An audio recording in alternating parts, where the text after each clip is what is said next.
Vote উৎসবে বায়না পেয়ে হাসি ফুটেছে ঢাকি এবং মাদলবাজিয়েদের মুখে।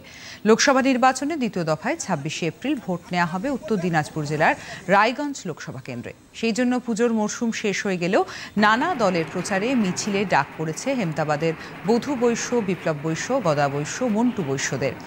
শাসক হোক বা বিরোধী দল, পেশাদার ঢাকিরা তাদের পেশার স্বার্থেই বর্ণাঢ্য মিছিল করে মনোরঞ্জন করছেন ভোটদাতাদের।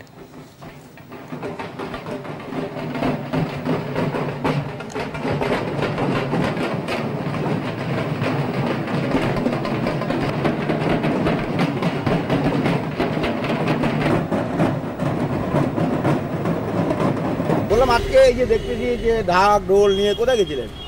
এই যে মিছিলে বাজাতে। তো আপনারা কি সমস্ত রাজনৈতিক দলের পার্টিতেই বাজান? হ্যাঁ। কেমন লাগে? ভালোই লাগে। ভোটের সময় ডাক পড়ে, ভোটের সময় আসে বাজাই। আচ্ছা, তা মানে এই যে যান আপনারা ভোটের সময়, তো তাতে আপনাদের কিরকম হয় মোটামুটি রুটি? ভালোই হয়। আচ্ছা, ৫০০, ৫৫০, কেউ ৬০০। আচ্ছা, প্রত্যেকটা রাজনৈতিক দলই ডাকে? প্রত্যেকটাই ডাকে। এই যে ঢাক বাজান আপনারা, ভোটের সময় হলেই তো আপনাদের ডাক পড়ে। হ্যাঁ, পরে।